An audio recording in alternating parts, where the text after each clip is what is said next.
Hello students. देखो अपन ने पिछले लेक्चर में कोऑर्डिनेट ज्योमेट्री को कंप्लीट कर दिया था। उसमें देखो अपन ने थोड़ा सा रिवाइज करे तो देखो सबसे पहले डिस्टेंस फार्मूला पढ़ा था, देन अपन ने सेक्शन फार्मूला पढ़ा था। सेक्शन फार्मूला के बेस पे अपन मिड पॉइंट का फार्मूला देखा था, सेंट्रॉइड ऑफ ट्राइंगल देखा था, देन एरिया ऑफ ट्राइंगल देखा था, और उसके बाद एरिया ऑफ ट्राइंगल से रिलेट बोल दो या जो भी बोलो, एक कोलिनिटी का कॉन्सेप्ट भी देखा था। इतना सा कुछ अपन ने कोऑर्डिनेट ज्योमेट्री में पढ़ा था, ठीक है। देन लास्ट में अपन ने वही प्रीवियस ईयर क्वेश्चन तो अपन ने डिस्कस करे थे, ठीक है। तो मैं उम्मीद करता हूँ कि वो आपको चैप्टर समझ में आया होगा, ठीक है। तो अभी 10th क्लास का ही अपन अगला चैप्टर एक स्टार्ट कर रहे हैं, ट्राइंगल्स, ठीक है। ट्राइंगल्स लिख लो या फिर ट्राइंगल लिख लो, दोनों एक ही बात है, ट्राइंगल्स। तो देखो ट्राइंगल्स में भी कुछ स्पेसिफाइड हो गया। देखो पहले जो 9th क्लास में पढ़ते थे वो था अपना congruent triangle, clear. Congruent triangle 10th class में पढ़ते थे तो वो क्या था आपका, कॉन्गुरेंट ट्राइंगल, ठीक है। जिसमें आपने देखो कॉन्गुरेंसी पढ़ी होगी, SAS कॉन्गुरेंसी, ASA, AAS, SSS, RHS, ठीक है। ये 5 है। कोई कोई AS नहीं पढ़ता है, ASA ही पढ़ लेता है, तो वो चलो कोई बात नहीं। ये 5 कॉन्गुरेंसी के रूल्स होते हैं जो अपन पढ़ते हैं। अब जो इस क्लास में पढ़ने वाले हैं वो है सिमिलर ट्राइंगल,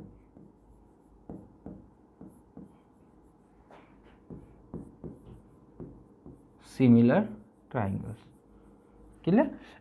इसमें भी अपने जैसे कॉन्गुरेंसी के क्राइटेरिया होते हैं वैसे सिमिलरिटी के भी रूल रहते हैं।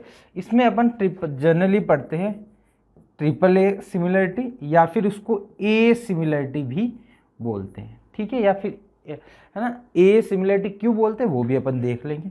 देन SAS सिमिलरिटी और ट्रिपल एस सिमिलरिटी, ठीक है। ये 3 टाइप की सिमिलरिटी होती है, क्लियर। तो अपन ने पहले ये जो पूरा पोर्शन होता है ये तो अपन डिस्कस करते क्लास 9th, ठीक है। क्लास 9th में ये चीज़ अपन पढ़ चुके होते हैं, और ये जो पोर्शन है वो डिस्कस करते अपन क्लास 10th का, ठीक है। तो ये तो आपका ख़त्म हो चुका है। इफ़ आप 10th में आ गए हो तो मैं उम्मीद करता हूँ कि ये आपको समझ में आ गया होगा। हाँ, सपोज आपको कॉन्गुरेंसी में थोड़े से डाउट है या फिर रूल्स में समझ में नहीं आ रहा है कि कैसे होते हैं क्या होते हैं, तो देखो उसके पैरेलली अभी एक 9th की भी मैं सीरीज चला चुका हूँ, क्वेश्चन क्या चैप्टर की, उसमें अभी कॉन्गुरेंसी चल रहा है। तो आप प्लेलिस्ट में जाके इजीली चेक कर सकते हो और वहाँ से आप कॉन्गुरेंसी के एक मेथड भी देख सकते हो, ठीक है। तो ये अपना कॉन्गुरेंसी था, ये था आपका सिमिलरिटी। तो 2 पोर्शन अपने पास बड़े बड़े मोटे तौर पे रहते हैं, क्लियर। चलो अब देखो कॉन्गुरेंसी और सिमिलरिटी हो गया, अब देखते हैं दोनों में डिफरेंस क्या है, क्लियर। तो मैं देखो एक छोटा सा एग्जांपल लेता हूँ। जैसे अपन कहीं ना कहीं आप शॉप वगैरह पे जाते हो तो आप खिलौने वगैरह देखते हो, तो देखो 2 टाइप के खिलौने होते हैं। एक तो देखो सिंपल सा कॉन्गुरेंट का मतलब होता है हूबहू, सेम एज इट इज। मतलब कॉन्गुरेंट का मतलब होता है, इसका मतलब बोलता हूँ कि shape and size both are same, shape and size same, clear. Congruent का मतलब है कि शेप भी वैसा ही होना चाहिए, साइज भी वैसा ही होना चाहिए। मतलब ऐसा बोल सकते हो photocopy, as it is photocopy, clear. Similarly similarity का मैं मीनिंग देखने जाऊं तो सिमिलरिटी का मतलब होता है shape will be same, clear. Shape same होना चाहिए, साइज वेरी कर सकता है, क्लियर। तो देखो कॉन्गुरेंसी को मैं सपोज कोई एग्जांपल से आपको समझाने की ट्राई करूँ तो जैसे कोई 2 सेम टाइप के, जैसे आप कोई मकान देखने जाते हो, घर वगैरह बने हुए होते हैं, है ना। तो वहाँ देखते हो तो ये अपार्टमेंट बनाओ, मकान बनाओ, ये बनाओ, same as it is, same colour है, आगे का भी पोर्शन सेम है, जो ना साइज है वो भी सेम है, जितने का रूम इसका बना हुआ उतना ही सेम बना हुआ है। तो वो एक कॉन्गुरेंसी का एग्जाम्पल हो गया, क्लियर। और जनरल एग्जाम्पल लूँ सिंपल सा, तो आप कहीं खिलौने की शॉप पे जाते हो तो वहाँ पे देखेंगे कि 2 खिलौने हैं सेम एज इट इज़, ठीक है, सेम। जैसे आप कोई भी टेनिस बॉल उठा दो क्रिकेट खेलने की, ठीक है, तो वो एक दूसरे के क्या हो गए, कॉन्गुरेंट। कोई मोबाइल फ़ोन ले लो, सेम मोबाइल फ़ोन ले लो, ये सपोज कोई वन प्लस का लिया, सेम वर्जन वही ले लो, तो वो भी सेम कॉन्ग्रुएंस कॉन्ग्रुएंस के पार्ट में आ गया। ठीक है, तो सेम होगा, ठीक है, कुछ भी चेंजेस नहीं होंगे, मतलब सेम दिखने में, साइज भी सेम, शेप भी। साइज का मतलब तो आप समझिए, शेप का मतलब डिज़ाइन वैसी है बट साइज डिफरेंट है। इसका मैं एग्जांपल लूँ सबसे बढ़िया, तो जैसे कि आप कहीं शॉप पे जाते हो तो कोई कभी खिलौना देखा होगा, तो एक बड़ा खिलौना एक छोटा खिलौना, बट दोनों ही दिखने में सेम है, मतलब उनकी साइज वेरी कर रही है, बट मैं उनका शेप देखूंगा ना कि हाँ यार इसका फेस ऐसा है तो इसका भी ऐसा है, इसका जैसे कोई भी हाथ ऐसा है तो इसकी भी पोजीशन वैसी है। तो आपने ये देखे होंगे बहुत जनरली, ठीक है, ये मतलब जनरल है, कहीं पे भी आप शॉप हो या पे कहीं पे भी आप मेले वगैरह में जहाँ पे भी हो वहाँ पे आपने ये चीज़ देखी होगी। तो वो होता है सिमिलरिटी का एग्जाम्पल। और सिमिलरिटी का एग्जाम्पल बताओ, तो जैसे कोई भी बड़ा सा कुछ प्रोजेक्ट है सपोज, समझ लो कि किसी का घर बन रहा है, ठीक है, तो आजकल तो जैसे एडवांस हो गई, कोई भी आपका हिस्टोरिकल पैलेस बन रहा है, जैसे आपका स्टैचू ऑफ यूनिटी ले लो, तो ऐसा थोड़ा ना होगा Statue of Unity same as it is बना दिया गया होगा, नहीं, उसका पहले मॉडल बनाया गया होगा फिर उसको बनाया गया होगा। तो जब उसको और उसको देखोगे तो सेम नज़र आएगा, ठीक है, शेप सेम नजर आएगा बट साइज वेरी करेगा। तो यही आपका क्या होता है, सिमिलर ऑब्जेक्ट। वो दोनों ही सिमिलर ऑब्जेक्ट है। हाँ, उसमें भी देखो एक बात होती है कि सपोज उसका जो हाथ है, हाथ का रेशियो जिस जैसे उसका ओरिजिनल हैंड है और जो स्टैचू मॉडल बनाया था उसका हैंड है, उन दोनों का साइज का जो रेशियो रहेगा वो हर बॉडी पार्ट का उतना ही रहने वाला है। ठीक है, ऐसा नहीं है कि फेस तो एकदम से छोटा कर दिया, हाथ उतना ही रख दिया, ऐसा नहीं होगा। मॉडल में हर चीज सेम रेशियो सेम प्रोपोर्शनल में डिक्रीज या इंक्रीज होगी। क्लियर। और आप लोग तो जैसे कोई मकान बनाता है तो आजकल मकान के भी मॉडल्स वगैरह बनाने लगे 3D में, ठीक है, तो वो उस टाइप का मॉडल भी बोल सकते हो, वो उसका सिमिलर कॉपी है। ठीक है, ये सब आपके सिमिलरिटी के एग्जाम्पल हैं। क्लियर।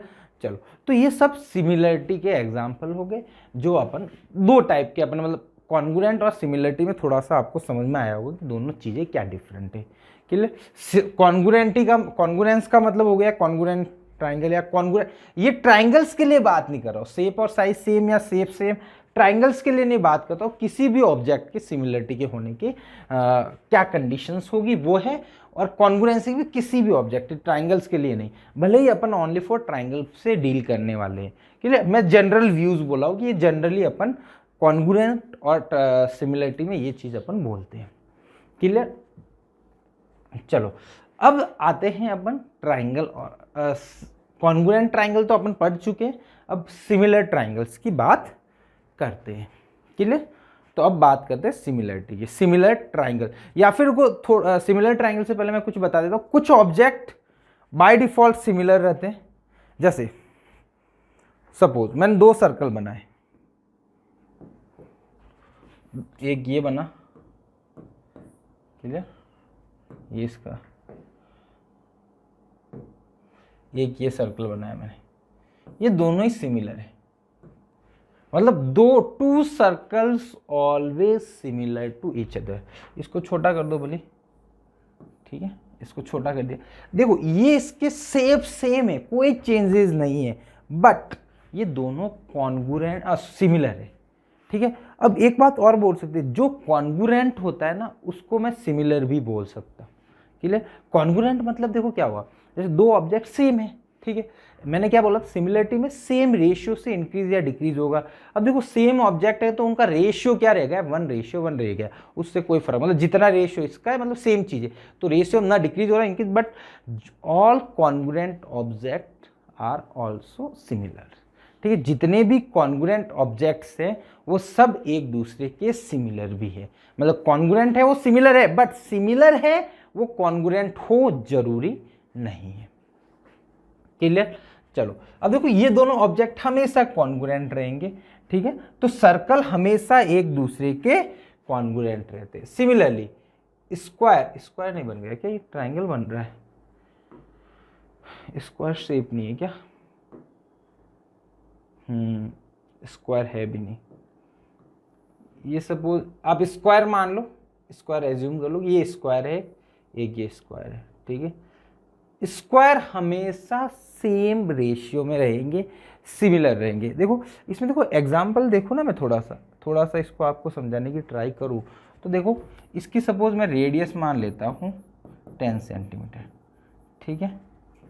तो इसकी रेडियस भी कितनी होगी, इसकी रेडियस मान लेता हूँ 8 सेंटीमीटर, क्लियर। तो देखो दोनों की रेडियस का जो रेशियो है ना, वो आ रहा है 5:4। तो हमेशा इसका रेशियो 5:4 ही रहेगा, क्योंकि जितनी भी रेडियस होगी उनकी लेंथ सेम रहेगी। रेडियस की लेंथ सेम रहती है तो रेडियस का रेशियो भी सेम रहेगा। सिमिलरली इसमें बात करूं स्क्वायर में, सपोज ये मेरी 10 सेंटीमीटर साइड का स्क्वायर है, क्लियर। ये 8 सेंटीमीटर साइड का स्क्वायर है। तो देखो सब 8 8 8 होंगे, यहाँ पे सब 10 10 10 10 होंगे, क्लियर। तो देखो किन्हीं का भी रेशियो ले लो, हमेशा सेम रहने वाला है। 10:8 मीन 5:4, हमेशा ऑलवेज विल बी 5:4। आप कोई भी साइड ले लो इस स्क्वायर की, क्लियर। सिमिलरली आगे और देखता हूं मैं, सपोज मैं बात करता हूं इक्विलैटरल ट्राइंगल, इसको लिख लेता हूं ना। ये क्या था, सर्कल, ये तो आपको समझ में आता है। ये आपके स्क्वायर है, circle are always similar, square are always similar too, कोई भी दो स्क्वायर बना दो वो हमेशा सिमिलर ही रहने वाले हैं, क्लियर। अब मैं बनाता हूं इक्विलैटरल ट्राइंगल। एक ये ट्राइंगल बनाया मैंने, एक ये बनाया, ठीक है। ये दोनों इक्विलैटरल ट्राइंगल है, ठीक है। इक्विलैटरल ट्राइंगल, सपोज इसकी साइड है डियर 8 सेंटीमीटर, 8 8 8, इसकी मान लो 4 4 4। तो देखो रेशियो जब भी लोगे इनके तो सेम रेशियो आने वाले है ना, 2 रेशियो, मतलब सब साइड 2 2 से आपकी कम हो रही हैं। तो ऐसे ट्राइंगल्स क्या हो गए अपने पास, दोनों ही सिमिलर हो गए। मतलब कोई भी दो इक्विलैटरल ट्राइंगल लो तब वो क्या रहेंगे, सिमिलर रहेंगे, क्लियर। चलो अब और क्या फिगर है अपने पास, हाँ एक देखो कोई बोलेगा सर रेक्टेंगल। देखो रेक्टेंगल सिमिलर हमेशा नहीं होते हैं, ठीक है। सपोज ये 10 है, ये आपका 8 सेंटीमीटर, ठीक है। 10 सेंटीमीटर, ये 8 सेंटीमीटर। दो रेक्टेंगल भी सिमिलर हो सकता है, बट उसकी भी टर्म एंड कंडीशन हो जाएगी। सपोज जैसे ये दोनों रेक्टेंगलों को सिमिलर बोलना है ना, तो सपोज ये आपकी 5 सेंटीमीटर है, ये आपकी 4 सेंटीमीटर है। तो दोनों साइड सेम रेशियो से डिक्रीज हो रही है। यहाँ पे भी देखो 10 का हाफ यानी 5 हो रहा है, यहाँ पे भी 8 का हाफ 4 हो रहा है।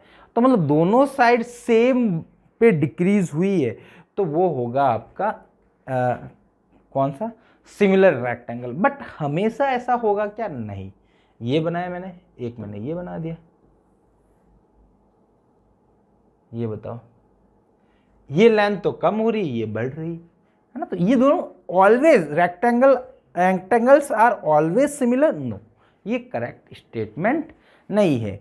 ऑलवेज सिमिलर कौन रहेंगे आपके, या तो इक्विलैटरल ट्राइंगल्स हो तो वो ऑलवेज सिमिलर रहेंगे, या फिर सर्कल हो तो वो सिमिलर रहेंगे, और स्क्वायर हो तो सिमिलर रहेंगे।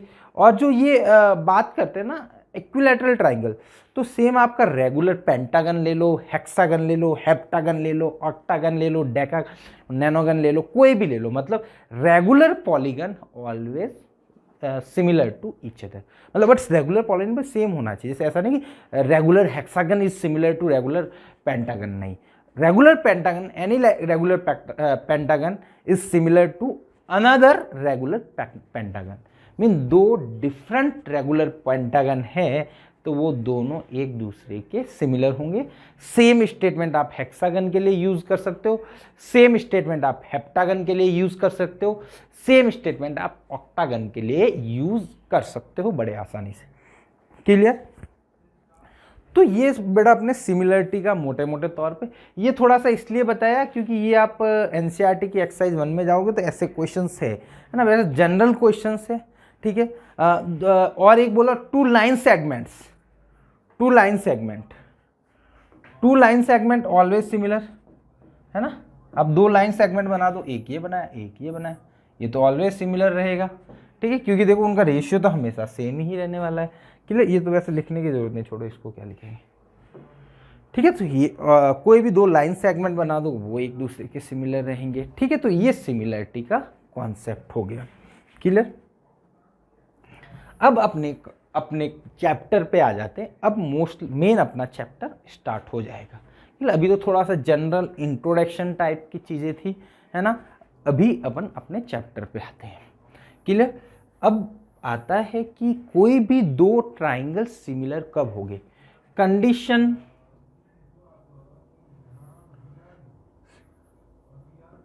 सिमिलरिटी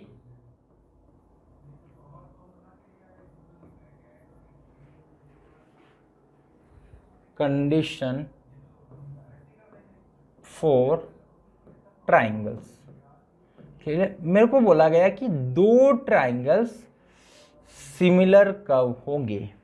ठीक है, तो बेटा दो ट्राइंगल के सिमिलर होने की कंडीशन ये है कि पहले तो उसके all angles are equal and ratio of corresponding sides are equal.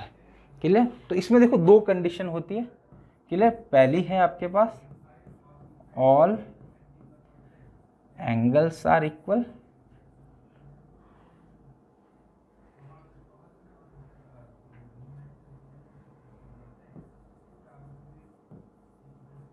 Equal. दूसरी कंडीशन हो जाती है रेशियो ऑफ कॉरस्पॉन्डिंग साइड्स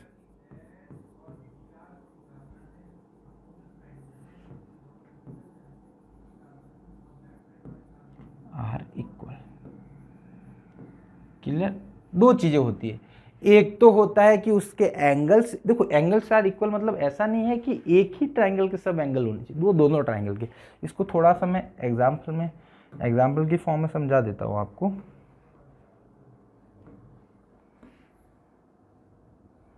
एक ये रहा ट्राइंगल मेरे पास, एक ये रहा। ठीक है, इनके नामकरण कर देते हैं। नामकरण A B for Bombay, C for Chennai, P Q R, या फिर डी एफ ही लिखते आ रहे, तो आज तक ये लिख के आते। ठीक है, तो इसने देखो पहली कंडीशन बोली है कि ऑल एंगल्स आर इक्वल, तो मतलब तीनों एंगल इक्वल होने चाहिए। मतलब angle A equal to angle D मान लेता हूँ, angle B equal to angle E मान लेता हूँ, और angle C equal to angle F मान लेता हूँ। क्लियर, तो ये तीनों एंगल इक्वल होने चाहिए। कोई भी दो ट्राइंगल सिमिलर हो तो उसके तीनों एंगल इक्वल होने चाहिए।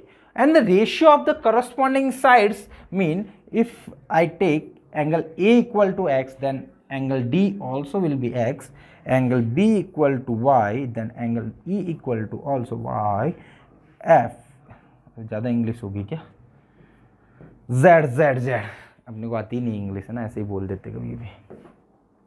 चलो ये देखो z z z sorry x y z तीनों ही एंगल एक दूसरे के इक्वल हो गए। क्लियर, चलो अब देखो तीनों एंगल इक्वल हो गए। अब देखिए क्या होगा, अब कुछ बच्चों ने पढ़ रखा होगा सर कि तीनों एंगल इक्वल हो गए तो वो तो ट्राइंगल सिमिलर हो गए, वो तो ट्राइंगल सिमिलर हो जाता, दूसरी वाली कंडीशन क्यों लिखी बेटा।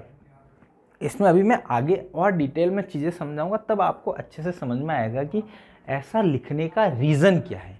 ठीक है, ऐसे ही नहीं है कि मैंने हवाबाजी में कुछ भी लिख लिया, इसका कुछ रीज़न है कि भाई ये सिमिलरिटी की कंडीशन, ये इसके लिए भी नहीं बोल सकता हूँ। कोई भी पॉलीगन हो, सपोज आपका 4 साइडेड या 5 साइडेड पेंटागन हो, ठीक है, तो उसमें भी सेम रूल लगेगा, उस पेंटागन के पांचों एंगल इक्वल हो जाए। ठीक है, then ratio of the corresponding sides equal. अब करस्पॉन्डिंग साइड्स का मतलब क्या है, मीनिंग क्या है, what will be meaning of the corresponding sides mean, देखो सपोज यहाँ पे मैं x के सामने वाली साइड लेता हूँ तो BC। क्लियर, तो इधर भी x के सामने वाली साइड लेनी है EF। ठीक है, सिमिलरली आगे मैं उधर शायद y के सामने वाली लेता हूँ AC, तो इधर भी मेरे को y के सामने वाली लेनी है जो कि है DF। Clear, third one I will take side opposite to angle X, no angle Z AB, here will be DE। ठीक है, तो ये सब ये तीनों के रेशियो, क्लियर, ये तीनों के रेशियो इक्वल आने चाहिए। सपोज कुछ भी आ जाए, 2/3 आ जाए, 3/2 आ जाए, 1/3 आ जाए, 3/1 आ जाए, कुछ भी आ जाए तो ये सब इक्वल होने चाहिए। क्लियर, ये सब इक्वल होने चाहिए।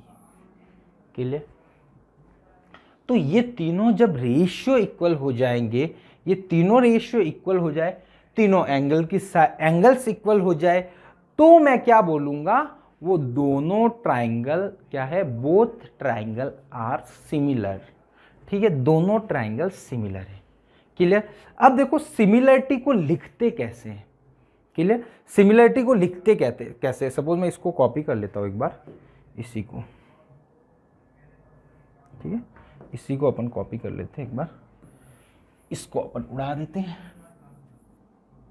ठीक है, ये उड़ गया है ना। अब देखो दोनों सिमिलर तो हो गए। अब देखो जैसे कॉन्ग्रुएंसी का लिखने का तरीका है ना डियर, वैसे के वैसे आपको सिमिलरिटी का भी लिखने का तरीका है। क्लियर, ऐसे ही नहीं है कि मर्जी आए जैसे आप लिख लो। ठीक है,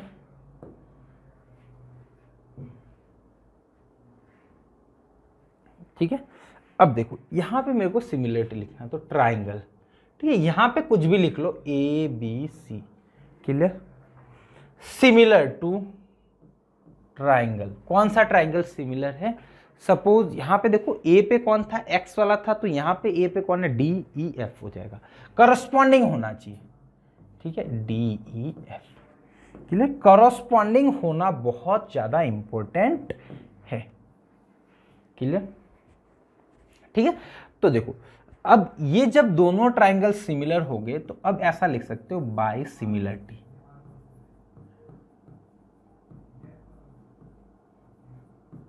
ठीक है, अब सिमिलरिटी से मैं लिख सकता हूं, क्या क्या लिख सकता हूं, देखो इसका जो एंगल ए है वो किसके इक्वल होगा, D। Angle A will be equal to angle D।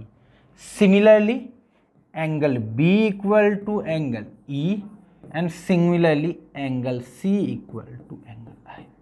मतलब जब भी आपका दो ट्राइंगल एक दूसरे के सिमिलर, इसको मैं भूल जा रहा हूं, इसको सपोज मैंने ऐसा लिखा है, सपोज आपको कोई बोले कि ये दो ट्राइंगल सिमिलर है, तो आप उससे क्या क्या रिजल्ट लिख सकते हो, तो तीन तो ये रिजल्ट्स हो गए। Clear, angle A equal to angle D, angle B equal to angle E, angle C will be equal to angle F।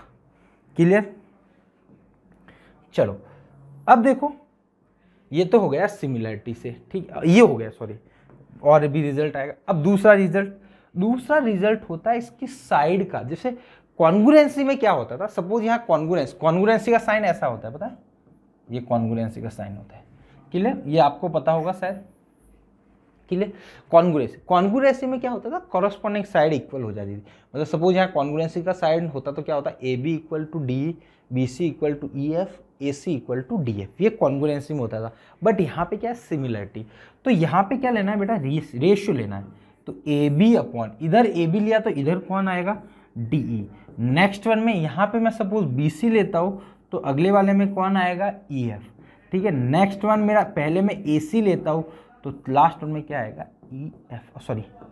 DF।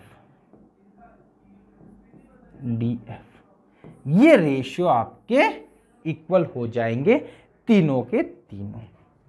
Clear, तो ये मोस्ट मेन फंडा है कि जब भी दो ट्राइंगल सिमिलर होंगे तब क्या होगा। क्लियर, तो सिमिलर होगा तो ये होगा। अब देखो क्या सर, आपको जब भी मेरे को इन दो ट्राइंगल को सिमिलर करना होगा तो ये इतनी सारी चीजें अपने को चाहिएगी, नहीं, ऐसा नहीं है। इतना सब अपने को, मतलब एंगल्स भी इक्वल होने चाहिए, रेशियो भी इक्वल होने चाहिए क्या, नहीं, ये जरूरी नहीं। बट सिमिलर है तो ये हमेशा होता है। बट अपने को इन दो ट्राइंगल को सिमिलर करना है तो ऐसा सब चीजें अपने को इक्वल करने की जरूरत नहीं है। कुछ कंडीशंस बताइए, ठीक है। तो मैंने सबसे पहले बताए थे ना, a condition, AAA similarity, SS similarity और SSS सिमिलरिटी, वो तीन सिमिलरिटी है। ठीक है, तो उसमें क्या एक्चुअल में तीन कुछ चीजें दी हुई है, तीन स्टेटमेंट आपको सही दिए हुए है ना। जैसे यहाँ पे ये तीन स्टेटमेंट, मतलब ये तीनों इक्वल दे दिए, तो ये ऑटोमेटिक हो जाएगा। ये इक्वल है तो ये ऑटोमेटिक हो जाएगा, है ना। तो वो होता है triple A similarity. Triple A similarity होती है कि उसके एंगल इक्वल है तो वो दोनों ट्राइंगल सिमिलर हो जाते हैं। मतलब एक्चुअल में जब एंगल इक्वल होते हैं तो ये भी होता है, हम ऑटोमेटिकली हो जाता है, इसको अपन प्रूव करेंगे आगे। ठीक है, तो ये अपना सिमिलरिटी का आज थोड़ा सा इंट्रोडक्शन पार्ट था। बड़े अच्छे से मैंने मतलब समझाने की ट्राई करी है आप लोगों को। बेसिक है, बहुत इंपॉर्टेंट है, छोटी छोटी चीज़ें हैं वो आपको पता होनी चाहिए। अब आगे अपन सिमिलरिटी के कॉन्सेप्ट करेंगे, और सबसे बड़ा सबसे पहली एक थ्योरम आती है थेल्स थ्योरम, या फिर बोल देते हैं basic proportionality theorem, BPT. Clear, या फिर थेल्स थ्योरम, दोनों में से कोई भी आप नाम ले लो। दोनों थ्योरम बड़ी, वो एक ही थ्योरम है, सॉरी दोनों थ्योरम नहीं है, एक ही थ्योरम है, बड़ी इंपॉर्टेंट थ्योरम है, वो आपको आनी बहुत जरूरी है। उसके वो बेस है। उसके बाद ट्रिपल ए सिमिलरिटी प्रूव होती है, S A S similarity prove होती है, ट्रिपल एस सिमिलरिटी, तीनों ही सिमिलरिटी प्रूव कर पाते हैं अपन आगे जाके। क्लियर, तो होप आपको आज का लेक्चर पसंद आया होगा। ठीक है, तो मिलते हैं अपन नेक्स्ट लेक्चर में। ठीक है, तो नेक्स्ट लेक्चर में अपन थेल्स थ्योरम करेंगे, है ना। उस पर और अच्छे अच्छे क्वेश्चंस भी बनते हैं, इवन बहुत सारे एग्जाम में पूछे जाते हैं, एनटीएससी में भी, बोर्ड्स में भी, कंपटीशन एग्जाम कोई भी ओलंपियाड्स वगैरह में भी अच्छे खासे क्वेश्चन उसके मिल जाते हैं थेल्स थ्योरम। मतलब अच्छी थ्योरम है अपने आप में एक, जो अपन अगली क्लास में प्रूव करेंगे। ठीक है, तो मिलते हैं अपन नेक्स्ट लेक्चर में। Thank you so much.